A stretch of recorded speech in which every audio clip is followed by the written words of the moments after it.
Hey everybody, this is Mike again with the Majors Garage, and I have been asked by a surprisingly, at least to me, surprisingly high number of people, how did we get started? Why did we start the Majors Garage? What are we all about? And so this is sort of our origin story video, along with sort of our ethos video. What really makes us who we are? So the Majors Garage was started in 2020. But our origins really go back much further than that. We are born from the Majors series, and the Majors series started in 2014. And for those who aren't aware, the Majors series we run uh, every type of car and track you can think of. We run them in a single year. We run the major races of the world, hence the name Major Series. So whether it's NASCAR and Daytona, IndyCar and Indy 500, Le Mans, Bathurst 1000, Spa 24, Daytona 24, the list goes on. But we run them all, and the only common thing about those cars is that they're different. And a lot of people are interested in a series like that, but the challenging part is setting up cars for so many different types of races. You've got people in the series that are experts at a single type or multiple types, but usually not every type.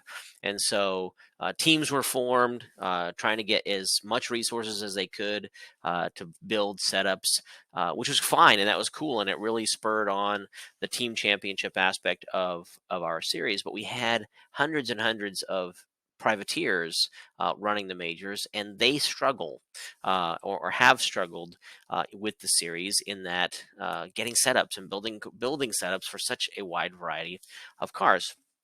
And in 2020, after numerous years and numerous trying of different things to remedy that situation, in 2020, early 2020, I decided that I wanted to reach out to some of the more popular setup companies on iRacing and see if we couldn't partner up and see if they wouldn't be willing to build setups for our series, and we would in turn promote them.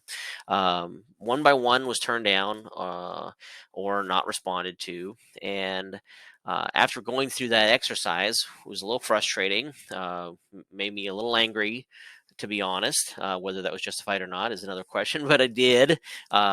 Didn't like it. And I said, you know what? It's not going to stop us. We're going to do this ourselves. And they sort of just gave me the idea to start contacting the different crew chiefs or the different drivers, excuse me, in the major series that were really good. So our high level drivers in various disciplines. I started contacting them and asking them, "Hey, would you be open to building setups for the major series?" And you only have to build for the cars that you're expert at, and you could get compensated for it. And here's how we would do that. And each person I reached out to said yes, every single one, 100%. And I thought, oh, that's pretty cool. And before you knew it, we had Dallas Pataska building NASCAR for us, and we had Liam Quinn building IndyCar for us, and we had Christian Challoner building TCR cars for us, and I had a few more. Travis Warling building the Pro 2 and 4 trucks for us, etc. And we started off with a collection of guys from the major series, people who were running in the major series, competing in the major series, who wanted to help make the series better, make it more accessible to more people, and hopefully to make a few bucks on the side as well. And so the response was really good from them. And then we started building setups. Our very first race that we built setups for was the Indy 500 in 2020, and it was immensely popular, not just with the members of the major series, but also we made those setups available to everybody or anybody on iRacing, since the iRacing official Indy 500 was going on about the same time. And it was overwhelming how popular it was. I was honestly taken aback. And we thought, well, this worked out pretty good. And so we decided that we would start building for more cars, and that we would start building for cars that weren't necessarily a part of the major series.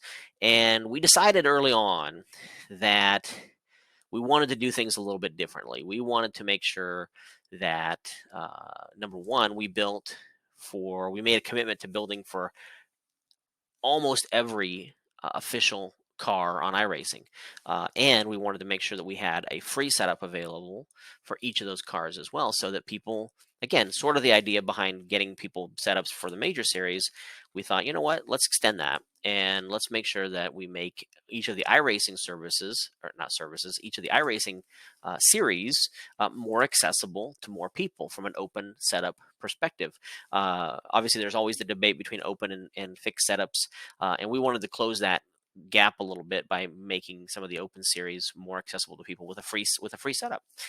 So we started offering free setups, and then we offered more enhanced setups. Then we offered, the Ghost Laps, and we offered the telemetry, and the service has expanded since. But we want to maintain, true to our initial goal, which was making more series more accessible to more people.